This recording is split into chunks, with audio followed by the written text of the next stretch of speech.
Hello student, आज हम पढ़ेंगे पर्यावरण प्रदूषण पर निबंध, जो बोर्ड एग्जाम के लिए बहुत ज़्यादा महत्वपूर्ण है। स्टार्ट करने से पहले एक छोटा सा रिक्वेस्ट है, यदि आप मेरे चैनल को सब्सक्राइब नहीं किए हैं तो चैनल को सब्सक्राइब कर दें ताकि सबसे पहले नोटिफिकेशन आप तक पहुंचे। तो चलिए शुरू करते हैं निबंध पर्यावरण और प्रदूषण। पर्यावरण और प्रदूषण। पर्यावरण का अर्थ स्वच्छ वातावरण में ही जीवन का विकास संभव है। जब वातावरण में कुछ हानिकारक तत्व आ जाते हैं तो वातावरण को दूषित कर देते हैं। यह गंदा वातावरण जीवधारियों के लिए अनेक प्रकार से हानिकारक होता है। इस प्रकार वातावरण के दूषित हो जाने को ही प्रदूषण कहते हैं। जनसंख्या की असाधारण वृद्धि एवं औद्योगिक प्रगति ने प्रदूषण की समस्या को जन्म दिया है। औद्योगिक तथा रासायनिक कूड़े कचरे के ढेर से पृथ्वी, हवा तथा पानी प्रदूषित हो रहे हैं। प्रदूषण के प्रकार। आज के वातावरण में प्रदूषण निम्न रूपों में दिखाई पड़ता है। पहला है वायु प्रदूषण, दूसरा है जल प्रदूषण, तीसरा है ध्वनि प्रदूषण, चौथा है रासायनिक प्रदूषण। तो पहला है वायु प्रदूषण। वायुमंडल में विभिन्न प्रकार की गैसें एक विशेष अनुपात में उपस्थित रहती हैं।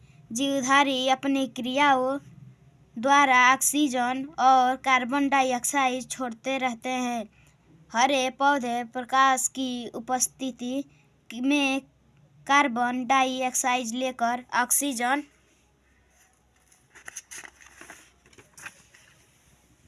निष्कासित करते रहते हैं।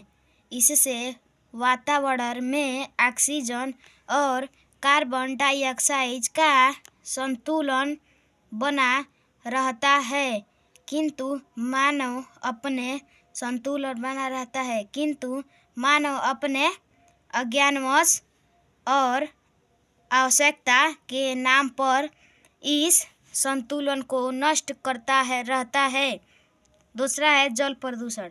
सभी जीवधारियों के लिए जल बहुत महत्वपूर्ण और आवश्यक है। पौधे भी अपना भोजन जल के माध्यम से प्राप्त करते हैं। यह भोजन पानी में घुला रहता है। जल में अनेक प्रकार के खनिज तत्व, कार्बनिक, अकार्बनिक पदार्थ तथा गैस घुली रहती हैं। यदि जल में यह पदार्थ आवश्यकता से अधिक मात्रा में हो जाते हैं तो जल प्रदूषित होकर हानिकारक हो जाते हैं और वह प्रदूषित जल कहलाता है। तीसरा है ध्वनि प्रदूषण। ध्वनि प्रदूषण आज की एक नई समस्या है। इसे वैज्ञानिक प्रगति ने पैदा किया है।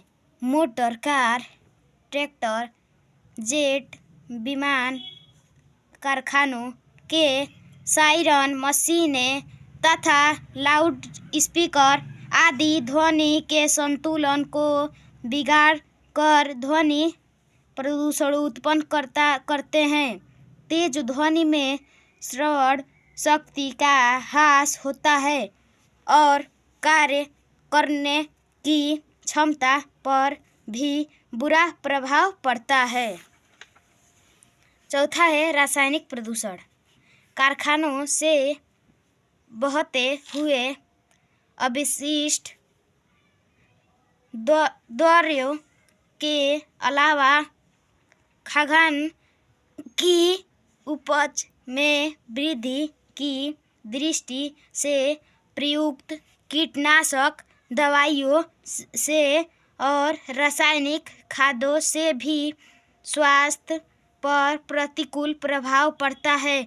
ये पदार्थ पानी के साथ बहकर नदियों, तालाबों और अनंत समुद्रों में पहुंच जाते हैं और जीवन को अनेक प्रकार से हानि पहुंचाते हैं। प्रदूषण के कारण। पर्यावरण और प्रदूषण का सबसे बड़ा कारण विश्व की जनसंख्या में तेजी से होने वाली वृद्धि है। विश्व की जनसंख्या आज सुरक्षा की भांति अपना मुंह फैलाती जा रही है।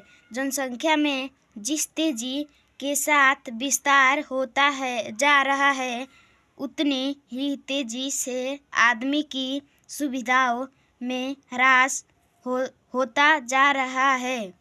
रहने के लिए स्थान की भारी कमी आ रही है। खाने के लिए संतुलित भोजन उपलब्ध होना कठिन हो गया है। पर्यावरण प्रदूषण का दूसरा बड़ा कारण विज्ञान है।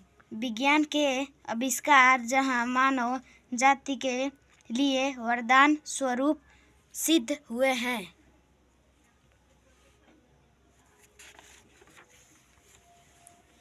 प्रदूषण की रोकथाम के उपाय। पर्यावरण को दूषित करने वाली परिस्थितियां आज मानव के समक्ष चुनौती बनकर खड़ी है। वातावरण को दूषित करने में हम सभी जिम्मेदार हैं, अतः इसका निदान भी हम सबको मिलकर ही करना पड़ेगा। अतः इस समस्या पर नियंत्रण के लिए सबसे प्रथम उपाय तो यह है कि बढ़ती हुई जनसंख्या पर नियंत्रण किया जाए।